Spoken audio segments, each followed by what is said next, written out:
Greetings. Welcome to the Alright Lifestyle. We get asked so many questions, and today I'm gonna be answering one of them, which is should I be eating brown rice or white rice, and which one is healthier?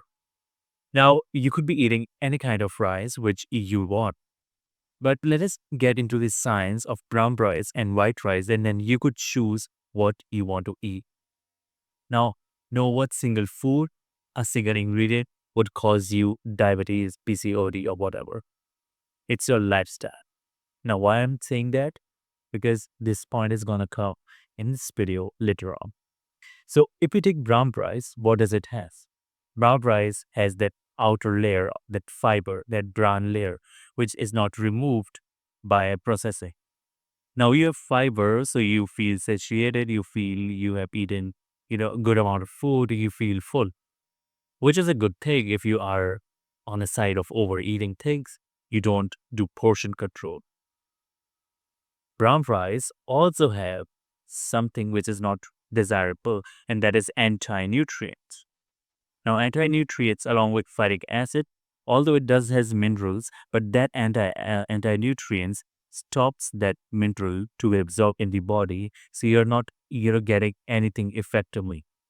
It's just like eating something with calcium, iron, but that thing is not absorbing into your body. That is the same thing with the brown rice because it has anti-nutrient component which stops the absorption of the nutrients of the minerals you get. So it's nullifying the effect. What else is that brown rice has arsenic in it. Today our farms are not are depleted in nutrients. They have not been replenished with all the nutrients that our soil should be having. We have pesticides, chemicals, fertilizers, and there are heavy metals in the soil.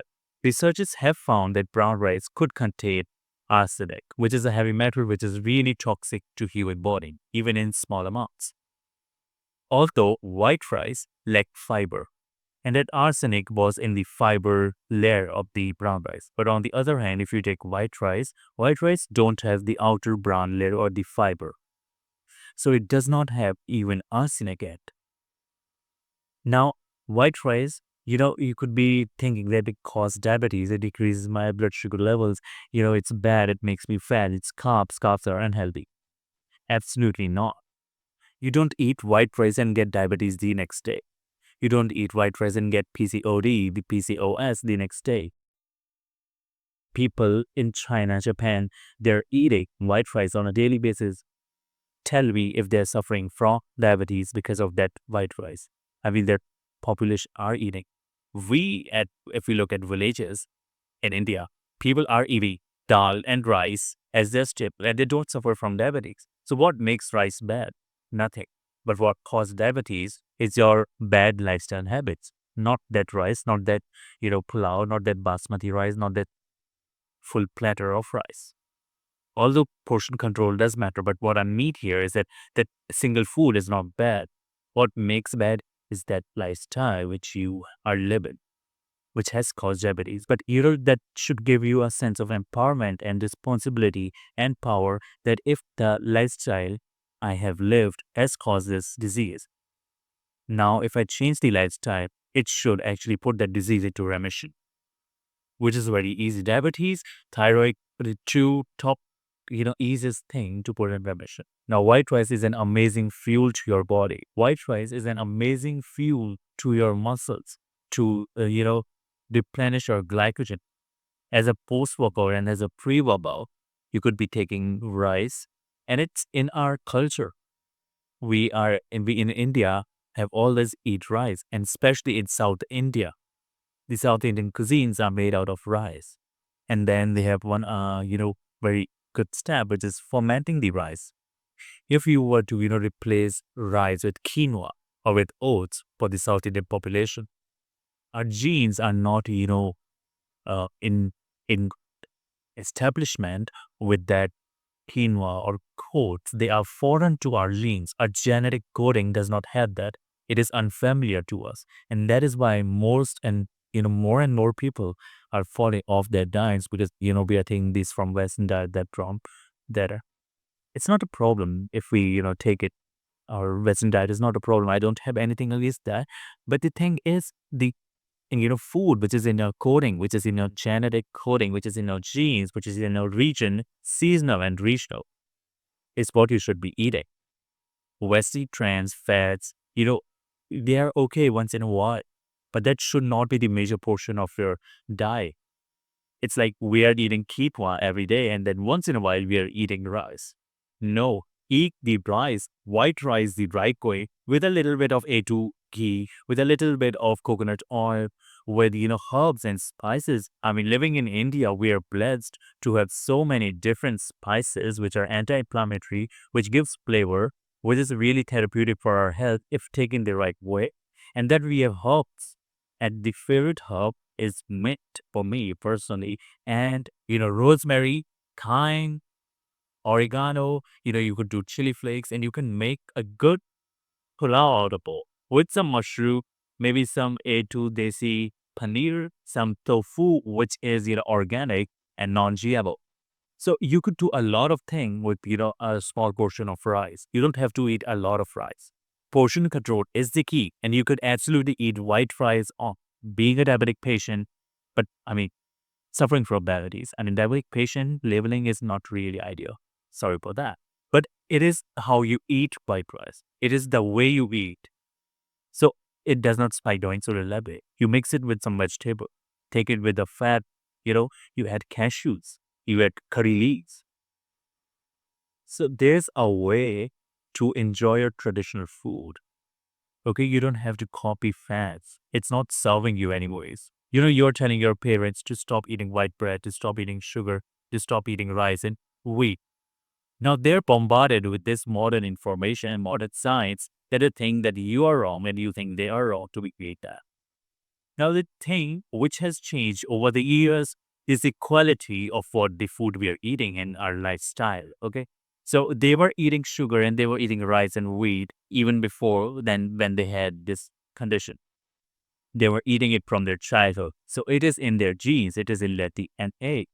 I'm not saying that tell them it's okay to eat sugar or bread. Okay. That is something we should not be eating. That is fine because, today we have a lot of research and it is we documented so much so that sugar is not really good. But if they are taking it once in a day, let's say in their tea, that is not going to do anything. Of course, tea after having the breakfast, after eating something, not on on an empty stomach. And white bread, yes, it should be eliminated. You could alternate it with maybe ragi bread, not multigrain bread, but ragi bread. Sprouted breads like you bread, even masoor dal bread, red lentils, and sardo breads. Maybe rye bread, barley bread. There are so many options. So get that white bread out. It's fine.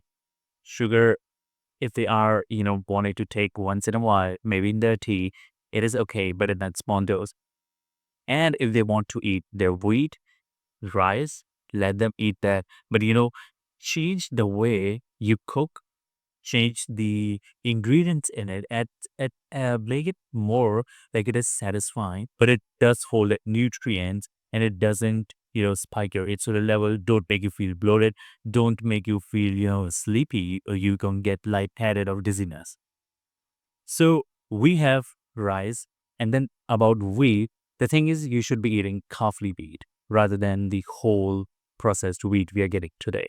Okay, even if it is not made, even if it is not all-purpose flour, but the wheat, the quality of wheat is not good.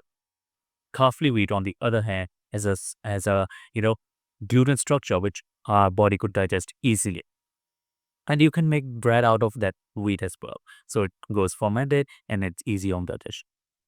So the point here was, going back to the roots, the traditional wisdom is something which we are lacking today in the modern world. Okay, modern science will portray something which is benefiting that on a momentary basis. I just there where is money. Okay, so a research paper, even I mean, there's no point in saying this, but no one would make an advertisement to eat walnuts. No one would make an advertisement to go after pistachios, raisins, dates, prunes, all the dry fruits. No one would do that because they know that, okay, it has a good thing and we are instinctively wanting to be there. But what we are not instinctively wanting to eat is these crisps, these biscuit, this packet laden things. But they need to show that to you through someone and let they hijack the mind. Well, that's something which is not a part of this video, what this video is about. But you got the point. Even if you're doing quinoa, even if you're doing the brain, I want, I would want you to, go back to your routine once and see what you were doing the right thing there, and then take up that thing and then integrate into what you're following right now. Or you could take this modern thing into what you were doing that time and, balance it out.